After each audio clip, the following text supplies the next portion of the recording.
یہ ساری چیزیں تو ہیں، یہ تو ہیں، لیکن اس کے سب کے علاوہ ایک چیز جو اللہ تعالیٰ کی طرف سے آئے گی نا، جو ان سب پر بھاری ہو جائے گی، کہ تمہیں پتہ چلے گا کہ تمہارا رب تم سے راضی ہے۔ تو یہ جو مٹیریل چیزیں ہیں ان سے کہیں بڑھ کر ہے ہمارے رب کی رضامندی، اور اس سے ایک اللہ تعالیٰ نے ہمیں ایک لبریشن دی ہے کہ میں زندگی گزار دیتا ہوں کسی کو خوش کرنے میں، رضا کرنے میں۔ عربوں کے ہاں کہاوت ہے رضا الناس غایۃ لا تدرک، وہ کہتے ہیں لوگوں کو خوش کرنا ایسی کھائی ہے جس کی تہہ پر آپ کبھی پہنچ نہیں سکتے۔ تو ہو سکتا ہے بیوی ساری زندگی گزار دے شوہر کو خوش کرنے میں، وہ خوش ہو نہیں سکتا، اس کو نہیں ہونا خوش، اس نے کرنا، اسے تنقید ہی کرنی ہے۔ وہ آپ اس کے لیے سب سے بہترین کھانا بنا دیں، لوگ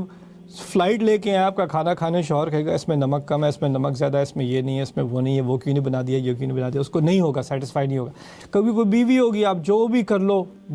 اس نے خوش نہیں ہو کے دینا، اس نے سیٹسفائی نہیں ہونا۔ کچھ ہوتے ہیں لوگ جو نہیں، آپ کو وہ دینا نہیں چاہتے، ان کو پتہ ہے یہی چیز ایک آپ کو چاہیے، وہی میں نے نہیں دینی۔ لیکن ہمارا رب اس طرح ہمارے ساتھ نہیں کرتا، اس طرح کی کنجوسی انسان کرتے ہیں، ہمارا رب نہیں کرتا۔ آپ نے غلطیوں سمیت جو کچھ بھی کرنے کی کوشش کی، یہاں پہ عظیم آیت، اس کی خوبصورتی کیا ہے کہ اللہ تعالیٰ نے کہا ہے کہ تمہارے لیے دنیا میں یہ چیزیں خوبصورت بنا دی گئی ہیں جن کے پیچھے دنیا جہان پڑی ہوئی ہے، بس تم تھوڑا سا تقویٰ کر لو، ان چیزوں کے پیچھے تمہارا بھی دل چاہتا ہے ان چیزوں کا، کوئی بات نہیں، جاؤ ان چیزوں کے پیچھے، لیکن تقوی کے دائرے میں رہو، تو پھر دیکھنا تمہیں کیا ملے گا، یہ بھی مل جائے گا تقوی کے دائرے میں، اور اس کے علاوہ آخر میں جنت بھی دوں گا، ازواج المطہرات بھی دوں گا، اور اس کے اوپر سب سے اوپر میں تم سے رضامند ہوں۔ یعنی اللہ کو راضی کرنا کوئی مشکل کام نہیں ہے، اس نے کوئی اتنا اونچا ہائی سٹینڈرڈ نہیں بنایا کہ وہ نہیں کروں گا تو اللہ راضی نہیں ہوگا۔ اللہ تعالیٰ کو خوش کرنا، راضی کرنا بہت آسان ہے۔ وَرِضْوَانٌ مِّنَ اللَّهِ وَاللَّهُ بَصِيرٌ بِالْعِبَادِ، اور اللہ اپنے بندوں پر نظر رکھے ہوئے ہے، اللہ اپنے بندوں کو خوب دیکھ رہا ہے۔ اور کون سے ہیں وہ بندے؟ یعنی ان بندوں کی بات ہو رہی ہے جن سے اللہ تعالیٰ راضی ہیں۔ وہ کون ہیں؟ الذین یقولون ربنا اننا آمنا، اب اس دعا پر آ گئے۔ یہ کچھ آیات تھیں اس دعا سے پہلے، اور ایک آیت ہوگی اس دعا کے بعد، اس کو دیکھیں گے تو پوری دعا کا کانٹیکسٹ مکمل سمجھ میں آئے گا۔ وہ لوگ جو کہتے ہیں کہ ہمارے رب ہم ایمان لے آئے،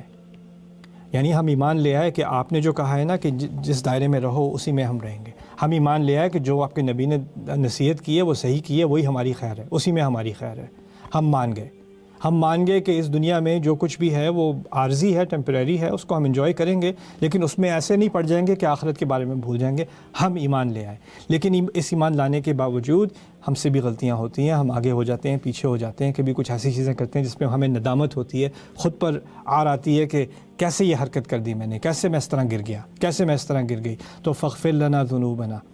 تو اس لیے ہم ایمان لے آئے ہیں، اسی لیے ہماری غلطیوں کو معاف کر دیجئے۔ یعنی ایمان لے آنے سے یہ نہیں ہوتا کہ غلطیاں نہیں ہوں گی، غلطیاں ہوں گی، اور غلطیوں کا اعتراف بھی کرنا پڑے گا، اور غلطیاں اتنی زیادہ ہیں کہ میں گن بھی نہیں سکتا، تو بس میں نے جمع کا لفظ استعمال کر لیا، یہاں پہ اللہ تعالیٰ نے مجھے دے دیا ہمارے کئی گناہ معاف کر دیں۔ اب گناہ کے لیے یہاں ذنب کا لفظ استعمال ہوا ہے، قرآن میں سیئہ، ذنب، جرح، جناح، مختلف قسم کے الفاظ استعمال ہوئے ہیں گناہوں کے لیے، اور ہر لفظ کا ایک گناہ کے بارے میں ایک مختلف پہلو جو ہے وہ سامنے آتا ہے۔ ذنب عربی میں نکلتا ہے ذنب سے، ذنب کہتے ہیں جانور کی دم کو، اور دم ہوتی ہے جس سے اس کو شرم گاہ کو، یعنی جو کوئی حرکت کرے انسان جس سے اس کو شرم آتی ہے، یعنی کوئی ایسی چیز کرے جس سے وہ امبیرسڈ ہے کہ میں اس سے بہتر تھا، میں کس طرح اپنے آپ کو میں نے ڈس اپوائنٹ کیا، میرے رب کو ڈس اپوائنٹ کیا، جس چیز سے آپ کو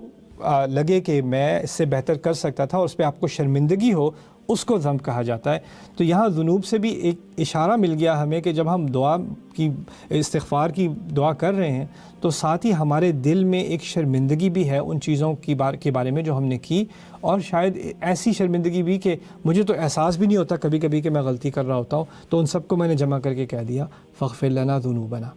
پھر کہا وقنا عذاب النار، اور اس کے مزید نہ صرف ہمیں کہ معاف کر دیجئے، ہمیں آگ کے عذاب سے بچا لیجئے۔ اچھا، تو یہ اللہ تعالیٰ کو بہت پسند ہے، یہ لوگ، ان سے یہ اللہ تعالیٰ خوش ہے، یہ اللہ تعالیٰ سے مانگ رہے ہیں کہ مجھے آگ کے عذاب سے بچا لیجئے، یعنی وہ تقوی کے دائرے میں رہتے ہیں لیکن اپنے آپ کو جنت کا گارنٹیڈ نہیں سمجھتے، وہ پھر بھی اللہ تعالیٰ سے امید سے دعا یہ مانگتے ہیں کہ ہمیں بچا لیجئے۔ پھر اللہ تعالیٰ نے کہا کہ یہ لوگ دعا کرتے ہیں نا،